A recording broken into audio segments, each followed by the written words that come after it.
For RCR Wireless News, I'm Sean Kinney, and I'm here at TM Forum in Nice, France. That's the Telemanagement Forum. This is an industry association for communication service providers and vendors. Get together once a year here at the Acropolis to go over the latest and greatest, largely in software as it applies to that space. I'm joined by our editor-in-chief, Dan Meyer, who I know has been busy today here at the show.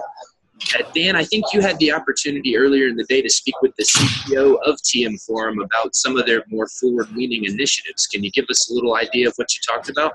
Sure, yeah. Hey, thanks, Sean. Good to see you there. I spoke with Nick Willits, who's the Chief Digital Officer at TM Forum a little bit ago, just to kind of get an update on what the organization's been doing, what their plans are. He had mentioned that one of their big focuses going forward is going to be on 5G. That's kind of like their new pet project. They've done quite a bit in the virtualization space. NFV has been kind of like their mantra for the past couple of years, and NFV is obviously a big topic here. But Nick was mentioning that their next focus is going to be on 5G going forward, kind of working with their vendor partners and their partners kind of on that evolution towards 5G. He also mentioned that the show, they're going to have a show later this year, the first chance to go to Asia. So they're going to have a show in China later this year. Huawei is going to host the event, so they're having a new push kind of into the Asian markets. That's a new focus for them going forward. So 5G and Asia expansion, a big part of TM Forum's focus going forward. Yeah, you know, Dan, you mentioned network function virtualization, NFV. That's a huge buzzword, and in terms of coverage areas, that's your specialty. I'll put in a shameless plug. Every week, Dan hosts a show called NFV SDN Reality Check. You can check that out on YouTube and the RCR TV website every Friday at 11 o'clock Mountain Time, I believe, Central Time. Yeah, something like 12:30 Eastern Time, 11:30 Central, whatever it is, yes. But back to my point, this is sort of a relatively new area for me, and I've been thrown into the deep end here.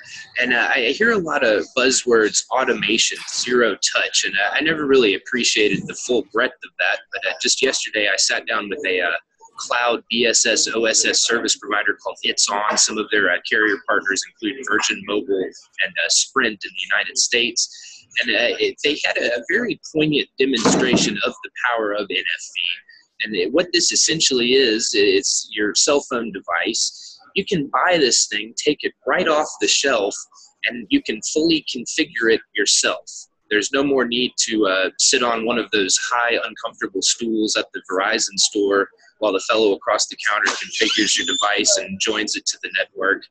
And this was one that really struck home with me. If you need international calling, but you don't have that as part of your service plan, your phone will prompt you and 3 taps and you're calling international, and you've just automatically paid for it. And it's exactly what it sounds like, zero touch. There's none of that exchange that some of us find so frustrating with the customer service representatives. And, you know, I was just really impressed with how focused on the end user that was, rather than more some of these abstract telecom software applications.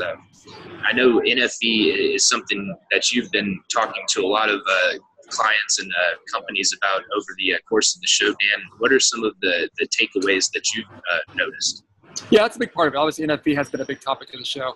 I would say that I was here last year as well, and NFV was definitely a topic then, but it seems like it's really become kind of been a main part of the show this year. But yeah, you're right. The automation aspect of NFV is a big part of it. That's kind of an end goal at some point for a lot of these companies when they roll out NFV, is to have these things work seamlessly with little input from an employee.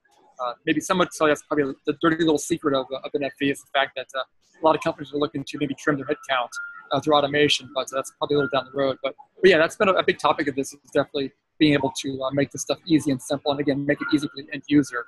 A lot of companies I met with, I did some of the catalysts that they have. Here's one of their little things that they have to show here, where they have some of the vendor partners get together and show off, what's going on with NFV, and that was part of it, was kind of the end user perspective on these things. So that's a big part of what they're trying to do here.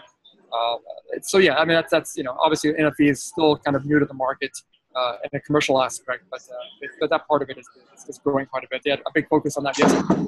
They had some NFV workshops here yesterday, and that was a big topic as well. Was talking about the benefits of NFV. So it's still a work in progress, still with the tech guys working on it, but it's moving along pretty rapidly, it seems like, for deployments at some point.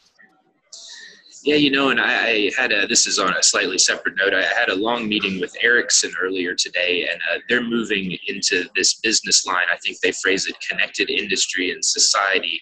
And what this does is it sort of collapses the network and IT functionality into one continuum. The examples they give are industry specific clouds. So in terms of a connected car, a country would deploy a vehicular cloud, which would provide the computing platform to integrate all the data that's coming out of autonomous vehicles, traffic management platforms, and that sort of thing.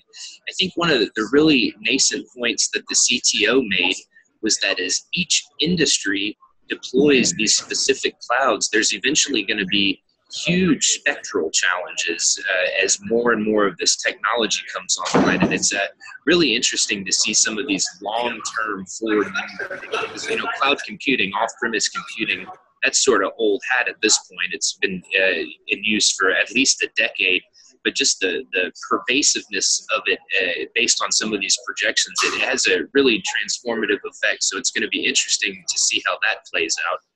But Dan, as we wrap it up here, I'd just like to remind the folks at home that for a lot more news out of TM Forum, please visit the RCR Wireless News website, and please join us tomorrow for another one of these roundtable chats. Thanks for your time, Dan. Thanks a lot, Sean.